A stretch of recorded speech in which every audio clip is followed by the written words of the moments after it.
Nshuti mukunzi w'inkuru z'ibihe nongeye kuguha ikaze nanagusuhuza aho uherereye hose, haba muri Afurika, i Burayi no muri Amerika. Iki ni cya kiganiro twatangiye n'uruhererekane rw'ibiganiro umujene mu iterambere. Umujene wacu uyu munsi murabona ko yagitemba n'itoto frema, ariko sinifuza ko mumumenyera kuko anytime yaguha akazi. Uyu nguyu si umufonctionnaire, ni rwiyemeza mirimo. Yatangije ikigo, ni ikigo cyitwa, sinjya nkunda kuvuga ibigo by'abandi, reka tumuhe ikaze ariko atangire atubwira iby'ikigo cyiwe mbere yuko atwibwira. Ikaze ku nkuru z'ibihe. Okay, urakoze cyane. Mpere ku kigo cyangwa mvuga izina mbone kuvuga ikigo? Ndifuza ko urumva umujene mu iterambere, abajene barashaka ibintu byo gukora cyane ariko n'icyo ufitiye abajene? Wagiye ikintu ufitiye abajene, anacyo nshaka kubanza kubwira abantu. Twebwe dufite isoko ryacu, ni isoko ry'ubumenyi. Ibigo binini, yaba ama business agitangira, ibigo bitonya, ni isoko bizaho iyo baje gushaka abakozi bakazi bafite. Cyane cyane twibanda kuri iyi myuga y'ikoranabuhanga cyane. Turi kutureba ku bakozi bari mu bintu bakora software development, abakora ibintu by'ama video, by'ama animation, abakora ibintu by'ubushakashatsi ndetse n'abandi bose tubareba. Ariko cyane cyane twibanda mu kubaka abakozi bari muri iyi myuga, cyane cyane ishingiye kuri ubu bukungu bushingiye ku ikoranabuhanga. Twarangiza tugakoresha isoko ryacu dufite riri kuri murandasi, tubatanga mu bigo bitandukanye mu gihe babakeneye kandi mu gihe gitoya. Muri make ni ibyo ngibyo dukora. Mba nihuse cyane nkakubaza ngo muri bande, mukora iki kuri murandasi, nihe mukorera ibintu nk'ibyo ngibyo, ariko reka noneho dusubire inyuma. Nta kibazo. Uvuze ngo mukora ibintu by'ama software, ibintu nk'ibyo ngibyo byose. Wakumva yakumva ko wize ibintu bya technology, wize ibintu by'ikoranabuhanga cyane. Nambaye ingofero nyinshi ku bijyanye n'ubumenyi. Nize officially, yego, nize kaminuza yanjye nayize mu bintu nize business management cyane. Muri kaminuza officially, ariko nkiri muri kaminuza nabwo mfata andi masomo y'ibintu bya data analysis. Ubwo abantu ndumva data analysis benshi. Data analysis, umuntu utabizi nimba warasuwe n'abakorerabushake ba statistique mu mabarura, ari amakuru yose bakubaza, imibare y'abantu utunze, imibare y'abashomeri, ibyo byose nibyo bita data cyane rwose. Uri kubica hejuru cyane. None reka duhere hasi. Urinde, uri muntu ki, wize iki, ukora iki? Twibwire urugendo rwawe kuva watangira amashuri kugeza ubaye rwiyemezamirimo. Okay, so urakoze. Nitwa Vivence Uwizeyimana, iryo ni ryo zina ryanjye. Mva narerewe muri tumwe mu duce nakitwa ko ari utw'ibyaro uko tubibara hano, mu ntara y'Iburengerazuba, mu turere tumwe twinshi twa hariya. Ihene urayizi? Ihene ndayizi, ingurube ndayizi, ntama ndayizi. Niga amashuri abanza nyiga mu karere ka Rusizi. Wagendaga muri bisi? Oya, muri primaire za hariya ntago wagenda muri bisi, na amaguru no kugenda nk'amasaha. N'akarere n'igikurudumu. Ibintu ibyo byose abantu barabizi, abantu bazi ubuzima bw'ibyaro. Twe twajya tuva mu rugo, tukava mu rugo ufite agapira, bodaboda tuzitwaye, ari ukuntu twazitwaraga ku maboko, tukayatanga amapasi mpaka tugeze ku ishuri. Ndatekereza ariyo ni cyane rwose. Ndumva duhuje language. Noneho niga, ariko nkiri muri primaire ndi wa muntu wakundaga ibintu by'imibare cyane, bigatuma niga cyane ngatsinda, ukaba wa mbere cyane. Kandi nabwo ntangira gukora utuntu tw'udu business two mu cyaro, bya bintu byo korora nk'ihene, inkoko. Wabonye amafaranga make, ndabyibukana nigeze nkora ubuhinzi bw'ibintu by'ibisheke ibintu nk'ibyo ngibyo nizo business nibuka nakoze kugira ngo 2020 itazagusiga. nkiri umwana rwose hari business ebyiri nakoze ntazibagirwa noroye inkoko nyinshi nkora n'ubuhinzi bw'ibisheke icyo gihe narabikoze ni muri primary none ndakomeza muri secondary rero igice nacyo kimwe nkiga Rusizi ikindi gice nkiga mu majyepfo Gisagara niga uburezi niga uburezi yego noneho mu kwiga uburezi nabwo bugira ama section ibyiciro niga ibi byo kwigisha abana b'incuke no kwigisha primaire. Hari muhe mwaka watangiye uburezi muhe mwaka? So nizera ko nize primaire nako ntangira kwiga uburezi ubwo ni mu wa kane secondaire. Ni mu wa kane secondaire. Ubwo hari 2013 2013 absolutely. So noneho ndabyiga ariko nabwo nkihari nubwo nize education no umuntu ngiye w'umunyamibare cyane. Yego. Imibare na science cyane niyo mpamvu nagumye mbyitaho ndi no muri education. Wigaga ibiki? Nigaga urarebe yo wiga kwigisha ibi bintu by'abana b'incuke na primaire tuba dufi harimo abandi ma section yashamikiyeho arababiga za science ibi by'ubumenya za social studies indimi ibintu nk'ibyo mbo rero birangiye nkiraho ngaho ntago nge ndi wa muntu wari ufite dream nanone yo kuguma mu bintu by'ubwarimu cyane plan yanjye ruvuga ngo ndava muri education nayo mfite ubundi targets ebyiri hari ukuzakomeza education ariko plan ari kuvuga ngo ndavamo nkorere nka ministeri y'uburezi cyangwa ndavamo mbe nakubaka nk'ibigo by'amashuri nuko natekerezaga ngewe muri education perspective uve mu bisheke nubaka ibigo by'amashuri ngira ibiki ndarangiza isave nkirangiza TTC zave urabona ko akundi abantu barangiza bagakora ibintu by'urugerero n'ibiki bijya byo gutsinda cyane kuko ufashe imyaka yanjye yose yo muri za secondaire ndumva narabaye wa kabiri rimwe mu wa gatandatu kuko nabwo nakoze accident y'amenyo icyo gihe mari gihe kinini ntiza ariko track record yanjye iryinyo rihuriye no kwiga ko no urabona accident ishobora kugufatika kufata amezi nk'abiri mu bitaro kandi muri mu bintu bya examen bitera ni ibintu bitera headache cyane so kudashobora noneho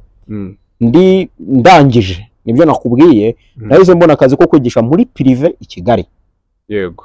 Ndakabona akazi ko kwigisha muri private i Kigali kwa kundi tuva mu bizamini bya leta naragiye yakanga ugeze i Kigali.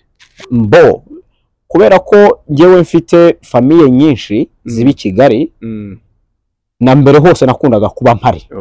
Niyo mpamvu rimwe na rimwe harabagira ngo ndi umutawuneri kubera kumenya Kigali cyane kugira ute nayo mfite amafamiye menshi abahana. Duheruka kuganira atubwira ukuntu yabonye ngo amakaro n'amatapi na plafond bwa mbere muri hoteli imwe muri izi zikomeye Kigali ngo yigaga secondaire yaraje mu mahugurwa so ngo numve ko nawe ari akaskandal. So ngewe rero ubwo ndagira ndi kwigisha babita bampakazi nyine urumva iyo kirangiza uri gushaka kujya muri kaminuza ibyo mwibuka ibintu nababwiye ngiyo nari mfite obushoni yo kudakomeza muri education bitewe na ambition mfite zo kugira ibintu byinshi nakorera uyu mugabane n'iki gihugu turimo cyacu cy'u Rwanda. Ikintu cyabaye nahise mbona akazi ko kwigisha. Abonye akazi ko kwigisha? Yego muri primaire imwe hano i Kigali ya privé nkikabona ubwo yari na cyagiye tuba turangije ni gap ya turi gushaka amakaminuza. Ambition zanjye ari kuvuga ngo nkeneye gushaka kaminuza byibura zo hanze cyane muri Amerika kugira mbona ahantu nakigira ibintu bihwanye n'inzozi zanjye. Ariko ndanavuga ngo kandi byari binagoye ku muntu wize uburezi. Biragoye kuba warize uburezi urava mu byari yo ngiyo ibintu nk'ibyo ntago ubuzi byari byo nyine. Yego. Ntago umva byari byoroshye. Ndangije mugende kwigisha mba ndi no kwa applyinga mu makaminuza. Ubwo rero birangira ubwo nanasoza mba mbonye ndi kwigisha kaminuza imwe nashaka kujya muri Amerika banga kumfata ndumva nko kuri step nk'iya nyuma. Kaminuza yitwa ngo iki? Nari bugende through another program. Nindi organization ishakira abanyeshuri amakaminuza hariya bapatanenga n'amakaminuza hanze bamara kubafata noneho bakagenda baba la plansa mu makaminuza bafitanye partnerships yari muri ubwo buryo rero. Ni bridge? ntago ari bridge byenda kumera kimwe nindi byenda kumera kimwe yohe kandi nini y'abanyamerika yego no ariko muri icyo gihe mbona ibindi mba mbonye kujya muri kaminuza yitwa Kepler ni y'abanyamerika yego abantu amasomo amwe bayakura yigirwa mu Rwanda andi akava Amerika degree yabo impamyabumenyi niyiva muri make sinabonye kujya muri Amerika kubayo ariko nize muri kaminuza y'abanyamerika buryo ubwa ko ngaho igice kimwe cya birimu nari nkigezeho yego ubwo mba stopinze kwigisha yego ujya kwiga njya muri kaminuza njya kwiga muri kaminuza yitwa Kepler nkigerayo neza mvuga ati iyi kaminuza niyo igomba kumfasha mu nzozi zanjye ibintu byose nshaka gupanga gukora yego ngezeyo ndabyibuka umwaka wa mbere urarangira umwaka wa mbere urangiye nari maje kuba nakora akazi kenshi ntangira kujya nkora ibiraka bitandukanye mu bintu nize bya bintu cyane nigaga bya data analysis za project management ibiraka nk'ibyo ngibyo noneho muri Kepler ndimo ntangira organisation nikorana n'urundi rubyiruko yari ishinzwe gufasha abana batishoboye tugakora ama programme ajyanye na siporo ibintu by'ubuzima n'uburezi icyo gihe bisa naho tubigendamo gake na n'ububiri cyakora kimwe muri resulta byadusigiye dufite academy ka football kaba hano muri Kigali kitwa Hirwa Football Academy abantu benshi bajya banakabona ndagapostinga rimwe na rimwe kandi gakorera igikondo kandi academy kari mu demi dusobanutse muri under 14 under 17 dufite ibikombe byinshi ni ikipe nyine ifite n'ikibuga ahantu ikorera nicyo kintu muri iyo organisation nasigaye nitaho cyane kuko izindi programme twazihaye abandi barazikorera nkunda ibikorwa by'abajene cyane reka dutindaho hantu umubyeyi uri muri Kigali ushaka kuzana umwana we muri ako academy kanyu arasabwa iki ikintu asabwa urumva ko ubu ntago turagira ibikorwa bihagije abana benshi twa dufite nabashobora kuba bagera igikondo niho dukorera ni academy kaba ariko mu minsi iri imbere dufite plan yo gutangira kubishyiramo amafaranga ku buryo dushobora no kubaka irerero ryacu rihoraho rya football aho nibwo tuzabwira abantu uti kandi ho mfite na gahunda yuko tuzatanya no kuzana mwabo mu byaro babandi bafite kabisa ubushobozi bwo kuvuga ngo dushaka kuba ba footballer mfite tara iyi niyi kuri iyo resulta urumva nkiri muri kaminuza cyo kintu tuba turagikoze ngiri muri kaminuza nabwo wabitinyutse ute se mbona bitinyutse ate ngewe reka mjoroshe ibyo nabitinyutse nge nkunda ibibazo mu busanzwe ukunda ibibazo kubera iki nkunda gutera ibibazo yego nkunda ibibazo ikintu mvuze iyo nkunda ibibazo abantu bagomba kubimenya ibibazo bihari bishakirwa ibisubizo kugira ushaka igisubizo nyacyo ukunda icyo kibazo ukunda gukemura ibibazo nkunda gukemura ibibazo muri makenya yego nkunda gukemura ibibazo nibyo byatumye ibyo mbijyamo ubwo ndicyari muri kaminuza mu mwaka wa kabiri nabwo mu mwaka wa kabiri muri kaminuza nari mfite ikintu gikomeye cyo kureba nari ntangiye kubona ubuhinzi bwacu bufite ibintu by'ibibazo nkora ubushakashatsi bwo kuvuga ngo ni gute twafasha abahinzi kugeza umusaruro ku isoko mu mijyi nakoze iyo research birangira nanakuyemo business concept yo kuba twashora mu bahinzi tukanabafasha kugeza umusaruro wabo ku isoko ariko icyo gihe mpageze mbona ko ntashobora uwo mushinga kuri icyo gihe muhapoze mu myaka nk'itandatu iri imbere nzawukora research yararangiye ibaze research yakozwe umwaka byanabaye ngombwa ko ninvestingamo ndi gukora research nashoyemo amafaranga yego kugira numve neza icyo kibazo gihari umushinga ndawubika nzimbanziriza mushinga ugira umushinga wanditse nari natangiye no kubona bamwe mu bantu bawutera inkunga ariko ntago nari ndi ready kuwukora ntago nari niteguye kuwukora ubuse ntibazawukora bazawukora hari n'ababitangiye ndabyibuka mbere yuko nkora ubwo bushakashatsi ubu mfite inshuti zanjye nk'ebyiri bafite amakampani y'ubuhinzi ahuza abahinzi yego n'aba consumers n'abakeneye n'abaguzi mu mujyi n'abakeneye umusaruro barahari ariko ibibazo biri muri Afrika nibyo mbabwira ni byinshi ntago umuntu umwe yabishobora 2 3 4 5 dukeneye collective efforts imbaraga ziri hamwe muri ibyo bibazo kugira byibura tubibonere umusaruro ntago ugira ubwoba bujya ngo ifite umushinga ngo bazawukora iyo ukunda hari icyo ukora bo batari gukora umenya ngo ibanga ryanjye nirihe rero nzawukora mu myaka nk'itandatu iri imbere so ndanagufashaho kuko nzi ko udakunda kwilimita mu bintu mperuka gusoma ejo bundi kimwe mu bihugu byibasiwe cyane n'inzara harimo Burundi hano hirya yacu. Yego. So kandi abarundi tuvuga ururimi rumwe. Yego. Dufiteyo inshuti. So ngira ngo twaba dufite amahirwe uwo muntu wawutangiye n'ahawukoze bigakunda tukana nawe ukawambutsa mugafatanya mukawambutsa. Urakoze cyane, ndumva wanabyumvisha ahubwo wagira ngo urumujyanama mu ishoramari, ariko ibyo ngibyo byo nibyo. Noneho kugira abantu wenda bumve badatakara, byarangiye mu mwaka wa 3 wa kaminuza. Imwe muri dream nababwiye mu byibuka, nabwiye ngo njye niga education, najyaga numva nakorera nka ministeri y'uburezi, ariko sinakomeje iki uburezi. Ndi mu mwaka wa 3 muri kaminuza. Bamwe ko kuri ya kaminuza y'Abanyamerika nigamo hari ikigo cya leta cyitwa Rwanda Corporation. Icyo ni ikigo cya Minisiteri y'Ububanyi n'Amahanga, nicyo ubu gishinzwe. Ni ikigo giseriva abanyamahanga cyane, no mpamvu usanga ibikorwa byacyo bireba abanyamahanga cyane. Corporation ntabwo ari koperative, ahubwo ni ubufatanye n'ibindi bihugu.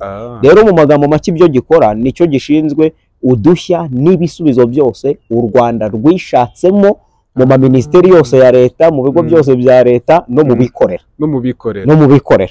Mbo rero so ni nko gufata ifi ukayijugunya mu mazi. Noneho rero ahubwo mbona akazi nabanje gukora internship, ubwo no kwimenyereza uwo murimo. Nyuma y'amezi 6 bampa akazi gahoraho. Muri make ya dream nari mfite yo kuba nakorera ministeri nk'imwe. Akazi kanjye noneho muri icyo kigo kampuzaga n'abaministeri yose aya hano mu Rwanda, ibigo bya leta, ibigo by'abikorera n'ibigo noneho n'amaministeri ayo ngayo yo mu mahanga dukorana. Niho byavuye rero abantu benshi batangiye kujya bamenya nka za 2020. Abantu benshi bari bazi ko plan zanjye no kuba umudepite, no kuba nka minister, kuko babonaga ibintu nakoraga byari byiza, mbikunze, akazi keza, akazi gakomeye, ariko ntagaruko byarangiye. Muri make rero akazi nakavuyeho umwaka ushize, nge nshatse kugenda ntangira ikigo cyitwa Umurava nababwiye ibyo gikora. Impamvu nagitangiye nta yindi, nge mvuka mu cyaro. Mu kuvuka mu cyaro nabonye kaminuza y'Abanyamahanga, nyigezemo bituma menya isi neza. Nsanga hari ibigo bishaka abakozi basobanutse beza bikababura.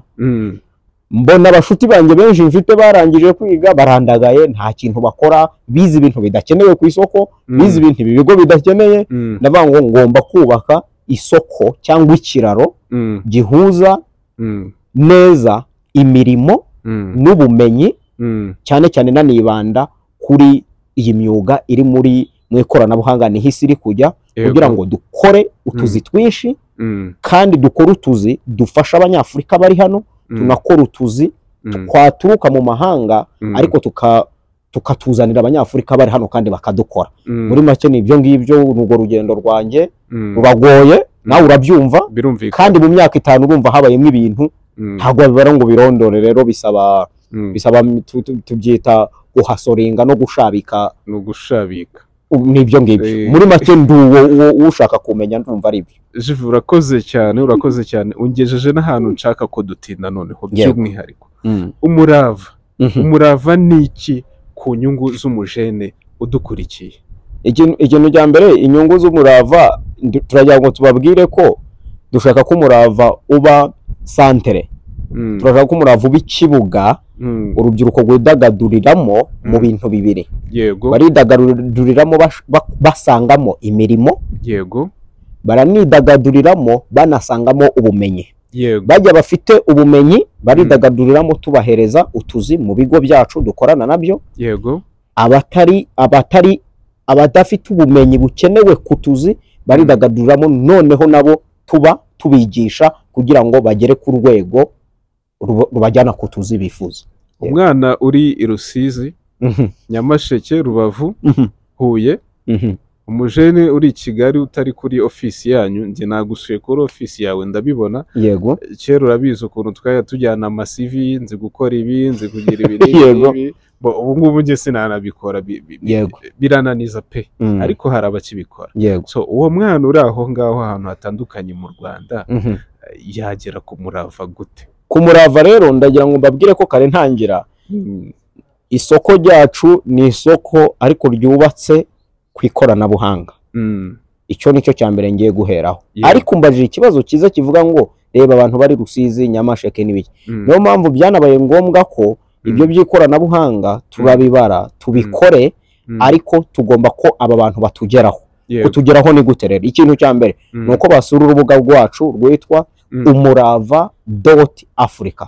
Ubwo ni urubuga rwacu, umurava.africa. Iyo bagezeho babona ahantu handitse ngo apply as a talent. Kwa applyinga nyine kohereza, yakanzeho abona ibintu byose dusaba, ayo ma CV, wize ibiki, ushaka ibiki, washobora ibiki. Ubwo nibwo buryo bwa mbere. Uburyo bwa kabiri nuko batwandikira kuri email yacu. Email yacu ireba uru rubyiruko rushaka imirimo yitwa, ushaka kuza kuri uburyo wayandikamo cyangwa bayigusaba muri comment wabibafasha, yitwa talent@umurava.africa. Iyo niyo email twakiriraho ibyifuzo byabo bose kugira ngo tumenye ibyo tubafasha. Ariko nagira ngo nanakubwiye ko gahunda dufite guhera 2024 n'umwaka utaha sinakera, dushaka gushyira amasantere muri buri iyi migi twita kishamikiye muri kuri Kigali, ni Rubavu, Kamembe, Rwamagana, Muhanga, Huye. Iyo migi Musanze dushaka kujyanaho tuhashyire amasantere kugira ngo noneho bamwe tubahugurire hariya, n'abandi tumenye ubushobozi bwabo bafite hariya, ahasigaye tumenye ngo aba bantu turabaha iki, bashoboye akazi dutangire tubashakira akazi, cyangwa bafite nta bumenyi bafite tubanze tubaho ubumenyi tubahugure muri ibyo bintu bashoboye bashaka gukora, noneho tubone kubashakira imirimo. Tubashakire imirimo. Byiza cyane, urakoze cyane. Mujene udukurikiye, genda n'ubundi ufite amayinite ukoresha kuri Instagram, Facebook n'ibiki, biteye isoni nimba udukurikiranye mu kanya ukaza kwandikira Anko ukamubwira ngo Anko ntagahumba aho ngaho ngura amamega ufite, genda andika wa3.umurava.africa. urasangayo ibisabwa byose kugira ngo impano iyo ari yo yose ufite muri technology ube wayikoresha ubone amafaranga. Vivensi arahemba uko byamera kose. Tukivuga rero ku cy'amafaranga, ikintu giteye inkeke kinatinyitse kuri ba rwiyemezamirimo ni igishoro.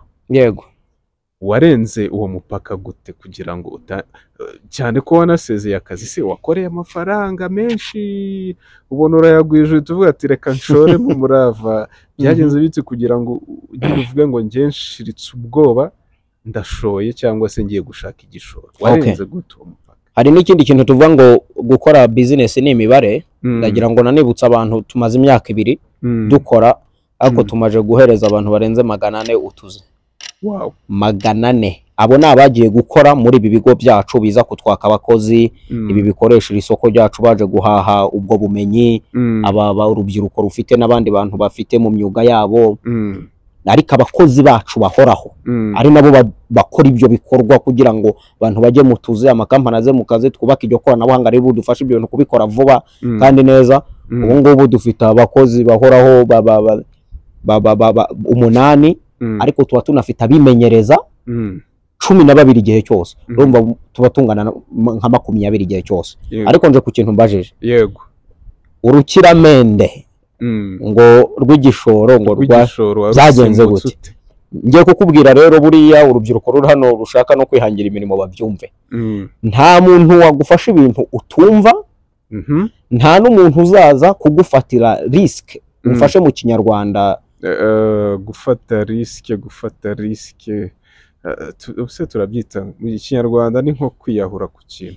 Nta muntu uzaza, ariko mu buryo budafite ingaruka zihitana ubuzima. Donc kumvuga ngo kama mbaya ibintu bizaba nzangu. Nta muntu uzaza gusheta ku bintu byawe wotabanje kubishetaho. Icyo kintu nagira ngo cyumvikane. Gusheta ku bintu byawe utarabishetaho. Bishatse kuvuga ngo ntago wazana umuntu kugufasha gukora ikintu utabanje kwerekana ko wanakikorera mu magambo yoroshye. Icyo ni kimwe. Icya kabiri, business cyane zifite udushya nk'iyo ngiyo dufite, kuko nuko turi kuvuga mu Kinyarwanda na ibintu dukora na kazi gakomeye. akenshi ni ibintu bishyashya bitaba bisanzwe bikora. Iyo uzanye ikintu gishyashya nkuba amasoko, iyo tuvuze amasoko hano abantu bazi amasoko yasanzwe za Shike za Kimironko, ubwo nk'abisave bazi mu Rwanza, amasoko nkariya niyo bazi. Duhahiraho iki? Duhahiraho ibicuruzwa bisanzwe n'ibisanzwe. Twebwe wibuke ko turi kubaka isoko abantu bahahiraho ubumenyi bakanabucuruza. Ni isoko amakampani ahahiraho ubumenyi, ni isoko abafite ubumenyi bacururizaho ubumenyi. Umfashije kubisobanura neza ko kantu uzanagasharinge benshi. None iryo soko rikaba riri kuri murandasi nkuko tuzi ama e-commerce za Amazon turazizi, wajya kuguraho amatelefone n'ibiki bakabikuzanira. None twebwe fata iryo soko ryacu urishireho ubumenyi, unashireho abantu bishakira ubwo bumenyi. Guhuza ibyo bintu ni ibintu abantu batagira ngo biroroshye, biragoye kubikora. Nshatse kuvuga iki rero, igishoro twagikemutse gute kugira nabo bantu babyumve. Icya mbere, namaze imyaka ibiri nkora ubushakashatsi ku bintu bibiri. Ubumenyi bukenewe muri ubu bukungu turi kujyamo bw'ikoranabuhanga nubuhe? Icyo ngicyo cyari kimwe. Icya kabiri, ko ibigo bimwe bivuga ngo byabuze abakozi. Ibyo mwe murabiza, hari abantu bavuga ngo babuze utuzi, hari n'abavuga ngo twabuze abakozi. Natwe ubwacu mu bakozi 400 twahaye utuzi, dufite utuzi 300 twaje iwacu twabuburiye ubumenyi bw'abantu bagenda bakabukora. Ibyo ni ibintu bikorwa, abantu batarajya bagenda babeshya. Iyo ni true story. Ibigo byabuze abakozi, abantu no babuze utuzi. Kugira nayo tunazemo hagati gukemura icyo kibazo, tube umuhuza w'ibyo bintu, ntago ari ikintu cyoroshye. Umukozi nyawe aje mu mwanya akwiye.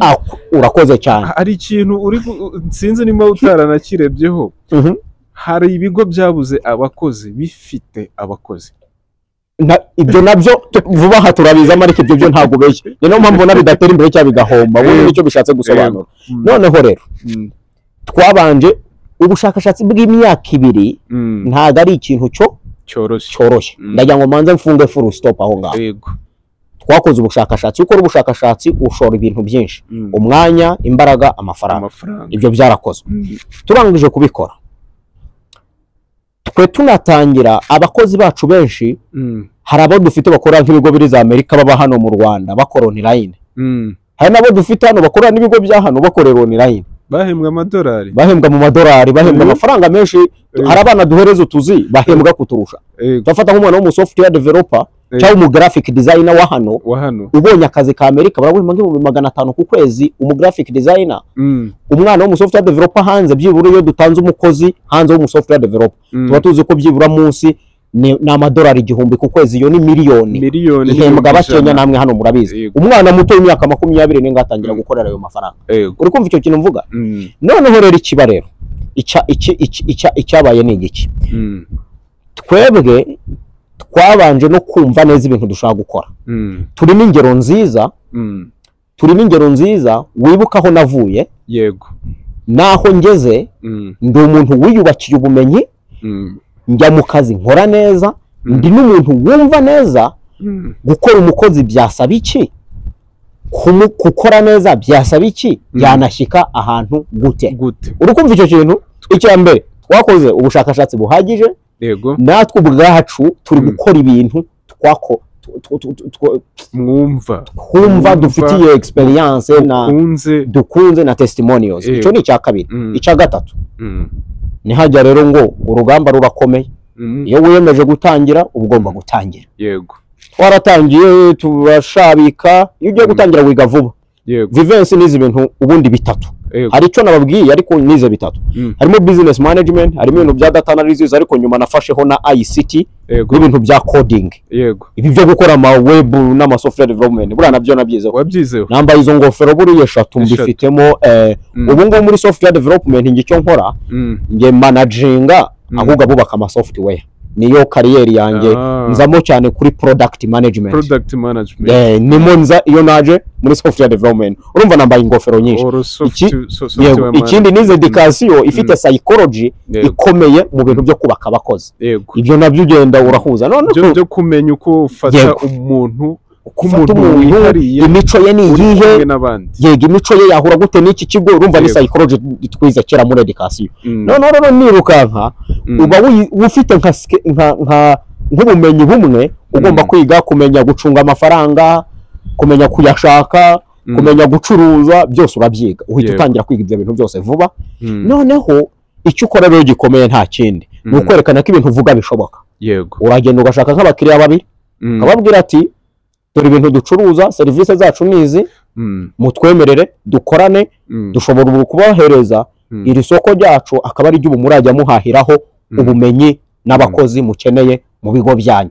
bamara kukumva rero aho hose uri kugenda ushora utwawe uri no kwiga, bamara kukumva iyo ugiye iyo ufite ibi by'ama innovation rero hari mu dushya, hari ibigo byinshi hano ku isi biri kugenda bifasha abana bari kubaka ibisubizo bikenewe mu bihugu, mugabane, mu makominote, waba uri mu buhinzi, waba uri mu burezi, waba uri mu bwubatsi, hari ibigo byinshi hano hanze bibafasha, birakufasha, biguhe training, niba ngombwa binaguha amafaranga nimba nayo bayatanga.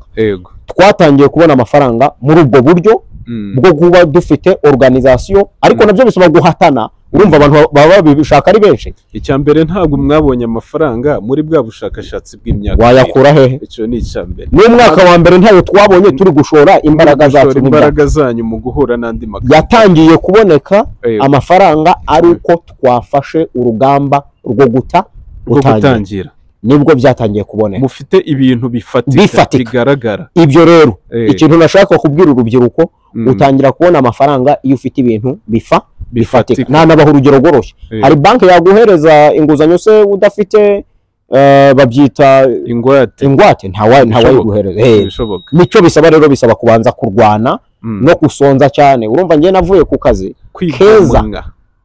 keza, navuye ku kazi keza, abantu batanzi baravuze ati Vivensi noneho n'umusazi, wareka akazi nka kariya, uriya mwana ari gukora ejo bundi wabona abaye minisitiri, yaba umudepite, avuye ku kazi nka kariya. Akazi kakwambika ikote buri munsi, kanyambika suti buri munsi, si suti gusa, suti, imodoka y'akazi, kuri ibintu ama benefits menshi, kurya, kuba wanabona opportunity yo kugenda, ibintu nk'ibyo ngibyo nkabivamo, nkemera nkaza abati reka nze ngwane kuri iki kibazo cy'ubushomeri, reka ngwane ku kibazo cy'ibura ry'ubumenyi bukenewe cyane cyane muri ubu bukungu turimo bw'ikoranabuhanga, digital economy. Rero uraza ugarwana n'intambara nk'uko tuzi abantu barwana intambara nyantambara, nta guteta biba birimo.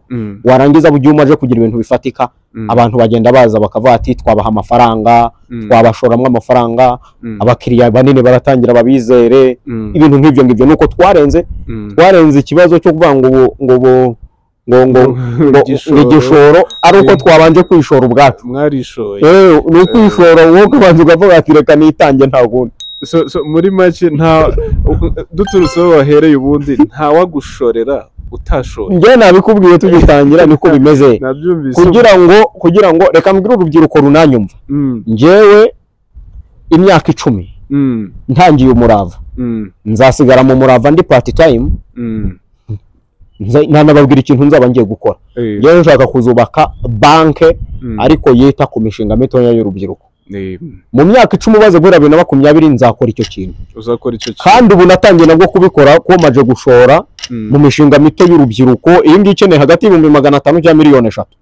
Mfite nk'imishinga 3 nashyizemo amafaranga no kugira ngo mbe nitegura rwa rugendo rwanjye rwo gushora mu mishinga y'urubyiruko. Ikintu nshatse kuvuga ni ukuvuga ngo kugira ubu urubyiruko rumubwire ngo mfite umushinga wo korora ihene, kandi zene zanjye muri Kigali ihene zarabuze kandi abantu barazikunda. N'urugero ubwo n'abari kunyumva batazi business opportunity nabaha idea, ihene turazikunda Kigali kandi ziraduhenda, nta nizihari kandi birashoboka ko mu ntara twazorora tukazisupply. Ubwe ngo uri korora ihene washoyemo 500,000 byawe, nanjye nakemera nkazana miliyoni, none nkanagufasha kubikora. Siko bimeze, nkaba umufatanyabikorwa nkagufasha muri gishoro, ukanamufasha nkanamufasha kumva neza umushinga uburyo bigenda. Rero niyo mpamvu navuze ngo nta muntu ni gakenya famiye zawe zabiguha ibyo ngibyo, ariko ibintu bisanzwe tuzi formule y'ubuzima, nta muntu waguhereza ikintu utabanje kumwereka ko hari icyo washobora. Ntibishoboka rwose. So icyo kirumvikana cyane. mujene ntutegereze imyaka 10.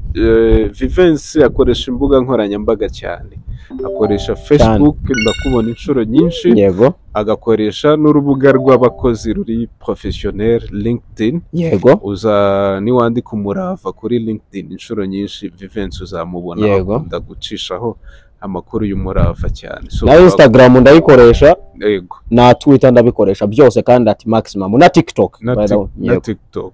Ariko apana za TikTok oya, ngewe urumva inkoranyamba ibintu by'ibingibi, ikintu gihari, hari ikintu navuga ngomba kubwira urubyiruko. Nejo ubone mperutse kukivuga, nagiye muri kaminuza y'u Rwanda, bari bantumiye mu bintu bijyanye n'uburezi nyabwo bw'ikoranabuhanga n'ibiki. Mbwira abantu ko imbuga nkoranyambaga, imbuga nkoranyambaga ubu zabaye kaminuza z'ubuntu. Hariho abahanga bari kugenda bo noneho batanga ubumenyi mu bintu bize ku buntu. Yego, YouTube, Twitter, TikTok, Instagram, LinkedIn. Ntago mbabujije kureba ibindi, barebe za Papa Sava, barebe za Bamenya, barebe bano bakobwa ubwo mu Rwanda babita ba Slay Queens, bari kuri za Instagram, babirebe. Turi n'urubyiruko, nta kibazo, babirebe kuko birafasha kumenya mu isi muri rusange isigizwe n'ibiki. Ariko imbuga nkoranyambaga no hantu wagenda ukigira ibintu byose kandi waba ushaka. Ni muri ubwo buryo rero nkoresha mw'imbuga nkoranyambaga, nzikoresha cyane cyane nko kwiga no gusangiza abandi ubumenyi, nanone no kumenya aho isi igeze n'ibiki. Yego, okay. Juve, twihute cyane, twihute. Uretse igishoro, nizihe mbogamizi zindi wahuye nazo? Ni ibyaguye nk'ebyiri zikomeye kurusha izindi. Ni nyinshi, reka nguhe urugero. Namaze amezi 9. Yego, iyi business y'umurava tuvuga, wumve icyo kintu. Namaze amezi 9 nazi ngo umunsi ukurikira iyi kampani irakora cyangwa ntiri bukorera failinga, ndayifunga. Kubera iki? Uragenda rimwe na rimwe ugasanga bya bintu bavuga by'igishoro, mwe mwashoye ubuhanga bwanyu, ubumenyi bwanyu, ariko nta mafaranga mufite. Nta mafaranga, kandi gukora bisaba amafaranga.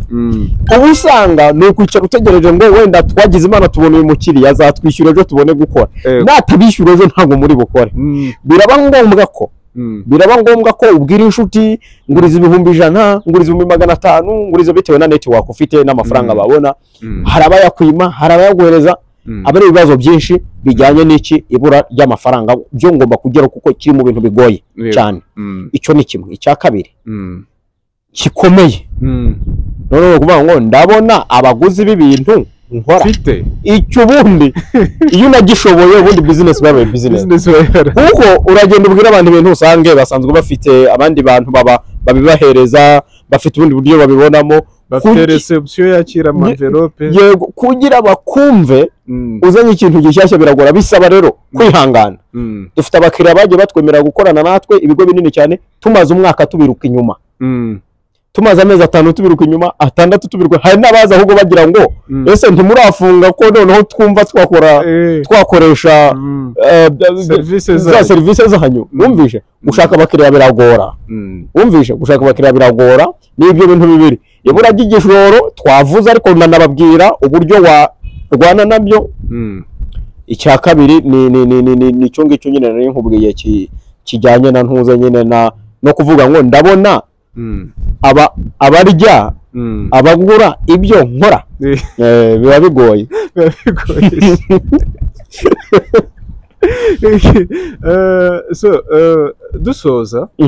dusoza ntago njya nkunda gusoza ibi biganiro hari ikintu ntajya nkunda kwibagirwa. Yego, ubuzima bwo mu mutwe ku rubyiruko, ibiyobyabwenge, kuko ibyo bintu bibiri iyo bihuye, yego, birangiza cyane. Yewe na kimwe muri ibyo ngibyo kirangiza cyane. So gira ikintu ubwira abajene.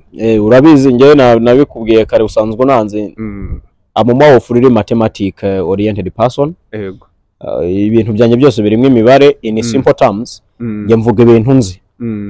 Inzoga nyinshi ni mbi. Yego, je ni ibintu twese tuzi. Nawe nujya kunywa inzoga nk'urubyiruko ndaruzi rwinshi birukana mu tuzi, basinze ntibagiye ku kazi, basinze bakoze ibintu bibi, urasinze uriruka nka mu muhanda nk'umuntu wasaze. Ibintu bibi cyane pe ku rubyiruko, kandi iyo wanabigiyemo ntago uba productive, ntabwo utanga umusaruro mu byo wagakwiye kubutanga neza, ntabwo uzarara usinze waryamye amasaha abiri ngo ujye mu kazi ukora. Turi abantu ibyo ngibyo turabizi, ahubwo abantu bakeneye kwiga. Abantu bagomba kwigira ku bantu b'abakire. Abakire banywa amacupa abiri, amacupa abiri y'inzoga ni meza ku buzima bwawe, ufiringa neza, uraruhuka, nta nicyo yangiriza. Ariko uragiye unyweye amacupa 18 10 uri muri competition, uranikoma ku gatuza ati ejo ngo nanyweye ikezi. Ibyo bintu no kwica ubuzima, sibyo? No kwica ubuzima, no kunywa mu rugero, kandi ibyo dushoboye. Nimba unazi ko na yabiri akwishe ni kuri gihorera mbo, icyo ni kimwe. Icyo ngicyo kubijyanye n'ibiyobyabwenge, icyo cyo ni icyo. Iby'ubuzima bwo mu mutwe rero, abantu bagomba kumenya kwirinda no kwitera ibibazo. Yego, ejo bundi Perezida wa Repubulika turi ku munsi wo kwibohora, yego, ni we wavuze ngo rimwe na rimwe hari igihe twe twiteza ibibazo. Nawe bamubaje ikibazo nk'icyo ngicyo, uragiye uru rubyiruko ni urugero, njya nkunda kubitangaho urugero, ni n'ikibazo nacyo ndi gushakira igisubizo, tuzabiganiraho ikindi gihe. Hari urubyiruko rwinshi ruva mu ntara barubeshye ko muri Kigali harimo tuzi, harimo amafaranga, umwana za mental health ziva, yaza muri Kigali agakubitwa, ukajya usanga umuntu yarirukanse hano, kandi yanaguma hariya mu cyaro, yari buhinga ibirayi akabizana i Kigali, yari buhinge. Ntako ntabagira bamwe nkababwira ati ariko waguma hano ugakora, ukorora, ugahinga, ugashaka ubundi bukorokoro ukora, ahubwo ukajya ufata umunsi umwe ukaza i Kigali ufite 200,000 ukinjoyinga rimwe mu mwaka, ukisubirira nk'uko umunyakigali ajya Dubai. Yego, ukisubirira mu cyaro uryoshye, udateje ibibazo. Baraza hano, urumva nk'ubwiyaje arahubutse ngo Kigali hari akazi, ntagahari, nta nubwo azi akazi, ntazi n'akazi ashaka ibyo ari byo, nta famiye hafite, aje kwirukanka ku muhanda. Uwo muntu ni gute atari bugira ibibazo ko nejo murajya musanga biyahuye mu mihanda? Icyo ni kimwe. Hari n'abandi bo baniteza ibyoroshye, hari abo bumva ngo babanze bagateza ibibazo bitari ngombwa ko batezwa. Ariko mu kubikemura kose, nge ikintu mpora nizera no kugana abahanga mu bintu byabo bakadufasha. Icya kabiri natwe ubwacu ni ugukora ibintu biri realite, ukuri, ni ugukora ibintu bijyanye n'ukuri. Ntitwiyahure mu bintu bidashoboka, tujyane n'ukuri guhari. Ugiye i Kigali uzaryama he? Ibyo nibyo bikwica mu mutwe, bigatera ibibazo na biriya byo kunywa bya bintu byinshi muri ubwo buryo bwose. Rero rimwe na rimwe tugomba kumenya uburyo twiyitaho. Ndabyibuka nsigaye, ni urugero natanga kuri nge, mu busanzwe kubera akazi kenshi, gukora iminsi yose, ngakora kuwa gatandatu, ku cyumweru wenda nkaruhuka, mara amezi 6 nge ntanyweye ku icupa ry'inzoga kuko ntabura n'amafaranga yo kurigura. Ku buryo ushobora kunywa ku icupa ry'inzoga nyuma y'amezi 3, 5, 6, avuga tumva ese nuko inzoga bigisigaye imera. Ikintu nshatse kuvuga uracyumva niki? Rimwe na rimwe iyo muri ubwo buryo urumva buri kunywa amafanta, uburyo imbuto nyinshi, ubunywa amajuisi, ubunywa iki, urafata bya bintu bikwemerera gukora, kandi bitakwemerera kugira ute gukora. Nabara abafata ibyo byabanye ngo nibwo bari bukore, ahubwo mujya murangira mubonye basaza ahubwo bishimye byose. Muri make nibyo nge niyo experience nabasharinga, ibyo tubona nanjye ubwanjye, kandi mbabona bimfasha uburyo mbihandoringa. Ntiwakumva ngo wanagize ngo ibibazo byinshi ngo bya mental health ubusinzi, oya. Rero n'urundi rubyiruko rwakigiraho muri uwo muryo. Ikibazo cya nyuma rero ni umujene uri ahantu mu cyaro arashaka gukora business. Wowe ikintu wagize mu buzima, wakomeje kugira intumbero, iteka wari uzi icyo ushaka gukora, icyo uzakora ejo, n'icyo uri gukora aka kanya, n'icyo ugishaka. Hari indi kategori y'abantu afite intumbero yo gukora ariko ntazi ibyo azakora, ntazi naho azabikura. So ndashaka mumpere, muyobore, fata iyo ntama yacu, byanze bikunze kuva afite ubwo bushake ashobora gukora. Muyobore mu masegonda make yadusa. Amasegonda makenya, iyo ufite ubushake uba umaje gutsinda igice cya mbere cyo kwinjira ku rugamba. Iyo ufite ubushake hakurikira ibintu bibiri. Nuba ngo nshaka iki, icyo nshaka hari umuntu wakimfasha, wamara kumubona akakuyobora. Hari n'uvugisha 1, 2, 3 akavuga ngo reka ndarambiwe. Ni gute se ubwo ahubwo ze wavugishije abantu 100 byibura kugira baguhakanire uvuge ko ikintu kidashoboka? Rero haribo cya kintu cyo kwihiringa, nibyo navuze na kare. Kwihiringa n'ubushabitsi, kandi mu bintu byose ushaka ni ugushaka uwo muntu wamufasha, yaba ari umumenta cyangwa n'uwamufasha. Ni n'abantu burya banagufasha ku buntu nta kibazo, n'uwo bafatanya wenda. Yego, n'uwo bafatanya. Bamara kumubona akavuga ngo ibi bintu ngiyemo ntago mbizi, ndi umunyeshuri w'ikintu ngiye gukora, ndi umunyeshuri w'ikintu ngiye gukora. Muri make akazi ka mbere mfite ni ukubanza kwiga, kuko iyo wamaze kumva ko uri umunyeshuri utari umuyobozi w'ikintu ukora, nibyo bituma wumva ikintu cyawe no kuguma ugikora, ugiteza imbere, ucyameriyora, ukitwara muri direction kigomba kujyamo, umenya realite y'isi ukuri kw'isi nabwo ukiyobora. Muri ubwo buryo rero nibyo ngibyo ndumva bibiri na bitatu namubwira. Kuba ashirutse ubwoba yabushibutse, ashatse umuntu wamufasha cyangwa bakorana, ikindi akemera kuba umunyeshuri w'ikintu agiye gukora. Harabura ikintu kimwe yakwirinda, nibura niki yakwirinda? Mbo ibyo yakwirinda, ikintu cya mbere yakirinda gucika intege. Yego, urakoze. Mbo ndagushimiye cyane rero, ndagushimiye cyane. Nimba hari ubutumwa usigaranye rusange, akanya nakawe. Nta butumwa cyane nsigaranye, ngiye burankunda ndurubyiruko. Nshaka ko urubyiruko rwacu twubakana iki gihugu cyacu cy'u Rwanda, tukarwana intambara dusigaranye. Intambara twebwe ubu tuba dufite ni intambara z'ubukene, nizo ku burezi, ni intambara zo kutuba dufite ibikorwa remezo ahantu hose, kandi ntago igihugu cyabikora cyonyine. Dukeneye ba rwiyemezamirimo, uru rubyiruko baza n'udushya twinshi turwaniza intambara noneho zohe zijyanye n'iterambere ry'ubukungu n'imibereho myiza y'Abanyarwanda. Niturangiza tunabitware muri Afurika, tubitware ku isi yose. Rongeye mpuranganira n'urubyiruko, uwashaka contact yanjye uwo ari we wese anyandikiye yambona, ashatse uburyo ngeraho, ariko ngiye urubyiruko nganira narwo kandi igihe cyose. Ikiganiro cyari gikomeye cyane, reka dusoze ku tuntu tworoshye. Manchester United, Manchester City, Arsenal. Ni umufana wa Arsenal. Umufana wa Arsenal. Yego. Inzovu yo ku gashami. Barca, Real Madrid. Barcelona. Inter, AC Milan. Inter. Bulldog, Redman. Nkundamo Bulldog kurusha Redman. Yego. So indirimbo igukoma niye? Indirimbo inkoma mbo biterwa kuko by the way imwe muri skills mfite, nigeze ndijaho nk'umwaka, nakoze ubudijeho nk'umwaka, ariko atari bijya byo kujya mu budije, ari hobby cyane. Muri kaminuza abantu banzi rimwe na rimwe naradijaga na mixinga.